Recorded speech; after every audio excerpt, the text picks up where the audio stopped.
Thanks for staying tuned. Of course, it's the last segment on Rise and Shine this Friday morning, and we're looking into the detail of what is happening in Maiduguri, Borno State, where they had been recently hit with the worst flood event, in the last 30 years. Several factors of government, meteorological agency, they've reported that in 30 years, 3 decades, this is the worst flooding experience that has hit Maiduguri. Thousands and thousands of persons have been displaced, lives have been lost, properties have been submerged in the water.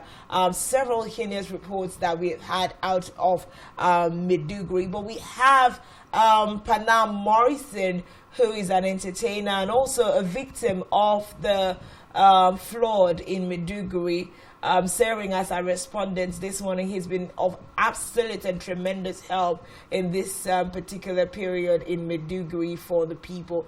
Good morning, Panam. So good to have you on the show this morning. Good morning. I'm happy to be with you. Thank you. Yeah, how are you? Really, how are you doing? You have been up and running for several camps and several persons. How has the experience been? How are you holding up? It's not easy, but actually we thank God for the strength and for the grace to reach out to people in need.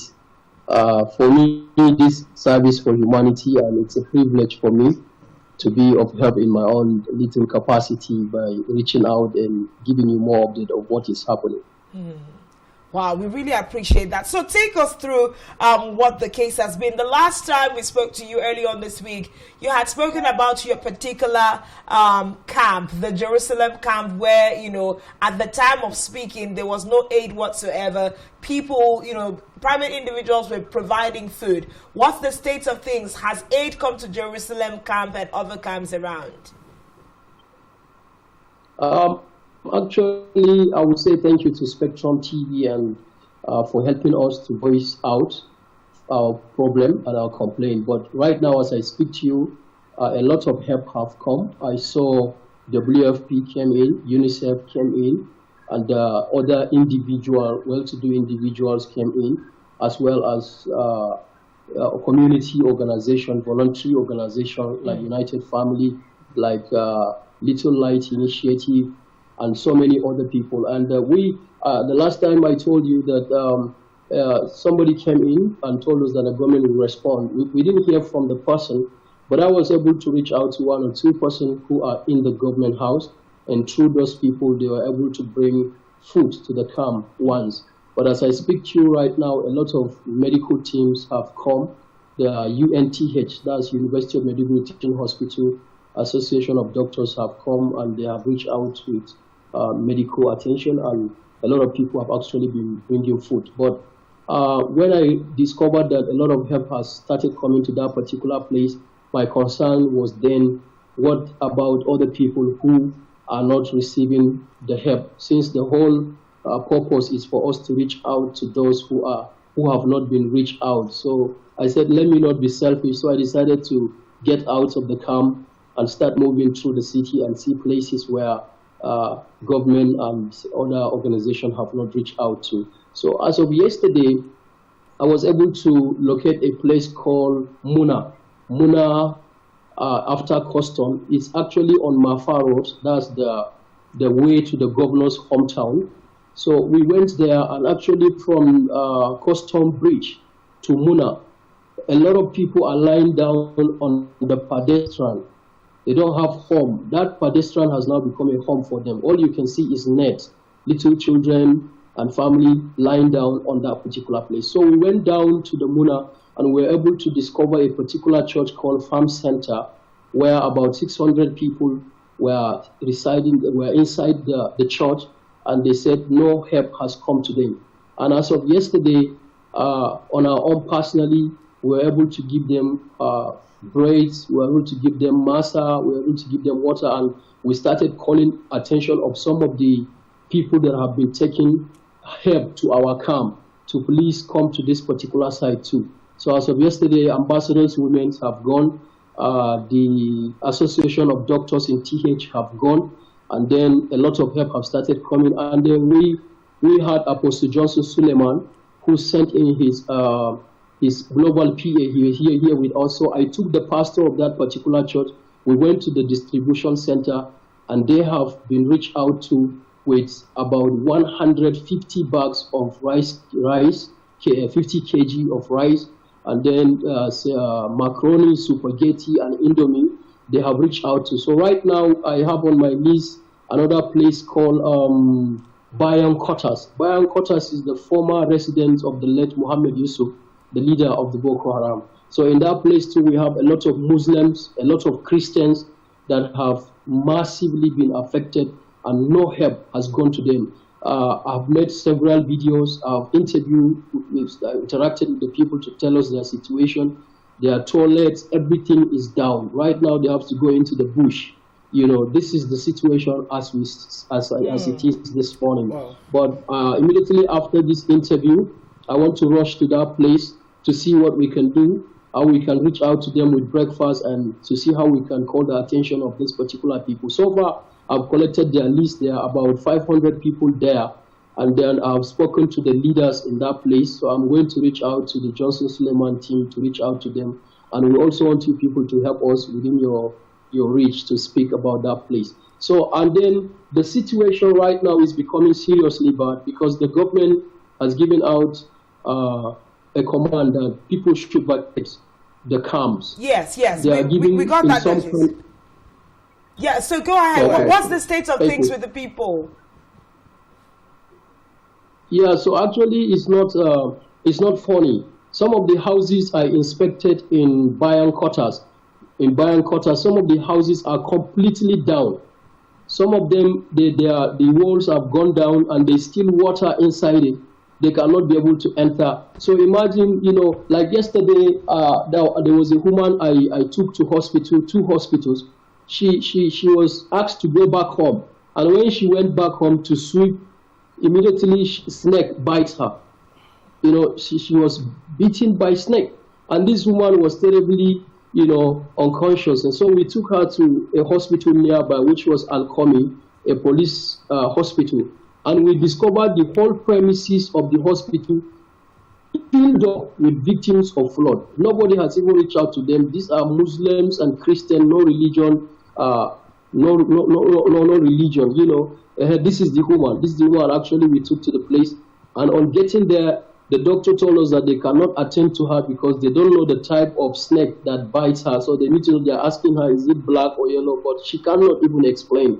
So we had to just go and apply local medical. We applied Blackstone. We got someone who knows how to apply it, and we applied Blackstone to her. So right now, she's responding to treatment. And in this very hospital, we have others lying down who are in need of blood, no donors on ground. The situation is actually so bad, so bad. These people really need attention. So, Panam, my question is going to be, so far we have reports of about 17 billion naira that has come in as aid donations to the state government.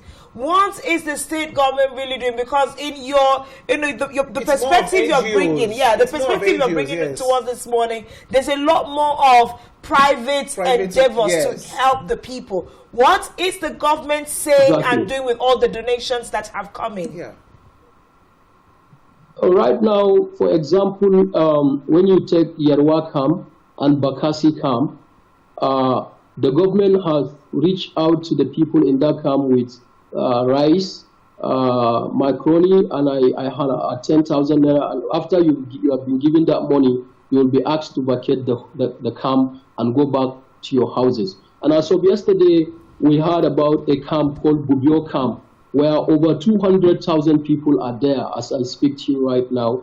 And all of those people, they are sharing little money to them. And once you receive that money and the rice and other things, they will ask you to go back. So the major challenge is that using this woman that was bitten by snake as an example, you give somebody little money, you give him small food, and you say they should go back and stay. So what happens to the dangerous animals, that are already gone out? What happens to the environment? This water has passed through many graveyards. So what happens to health-wise? I think there is needs for the environment to be to be fumigated. You understand? There should be a health measurement that will protect these people even if they go back. And for example, when you go back and discover that your home, there is no place, it's completely broken, that is why you find people on the street, on pedestrian, some in major filling stations, people are just finding places for themselves, but the story is not funny actually. It's not actually. So is there a reason? Is there a reason why the government is asking people to leave? Can you hear me?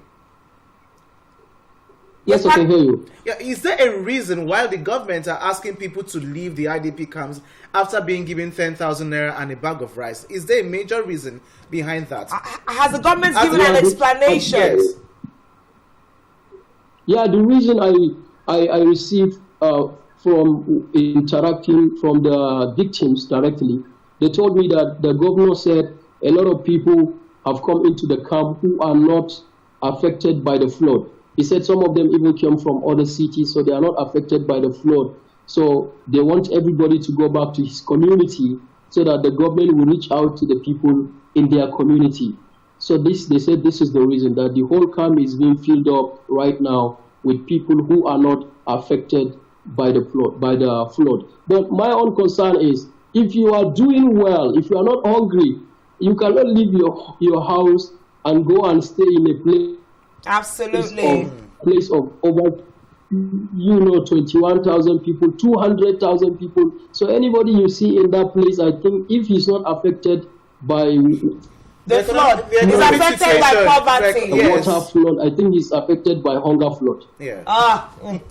Panam, this is really serious. So actually that's the reason. Oh my goodness. Panam, these are really serious reports, but we are glad to hear that help has come to some of the camps. But where we have very strong numbers, we do hope that, the contributions of persons such as yourself, bringing these different camps to the awareness of donor agencies at the moment will absolutely help. And we do hope that the Babagana Zulum-led government will do right by its people. We can only hope and pray. The much we can do is talk about it this way, and donor agencies and private individuals help. But the government still has the strongest responsibility to its people. And I do hope that Babagana Zulum will do right. But I must appreciate you very, very intentionally for your contributions to helping. We will still keep tabs with you. One last question. How far has the water receded in the city? Is the water really going down? How soon can life go back to normal? Yeah. And has there been any other rainfalls also? Yeah, seriously. So actually the water in some, like this particular place that you are seeing, this is a video of yesterday. This is Muna. The water is still at this level in Muna. And there are other places like New Prison.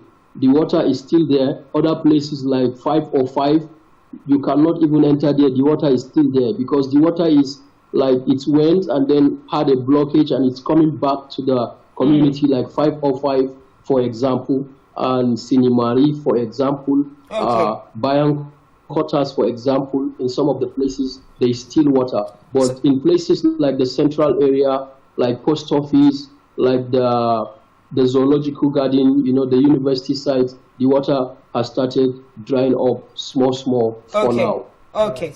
Well, thank you so much, Panam Morrison, for your time. Of course, he's an entertainer, of course, into music and several other things that he does. Thank you so much for your time and giving us the responses needed out of Maiduguri this morning. I love and our prayers are with the people of Borno State. Thank you very much for your time. Thank you. Thank you.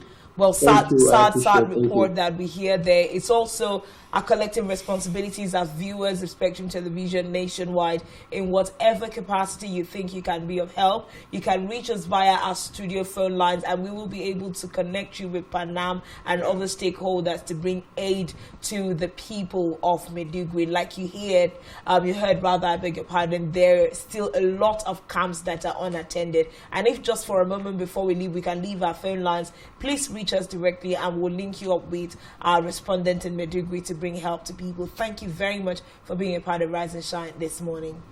Yeah, the weekend starts here. So you do have a beautiful weekend and enjoy the rest of our program. My name is Ime Emmanuel. We are Amen. Bye-bye for now.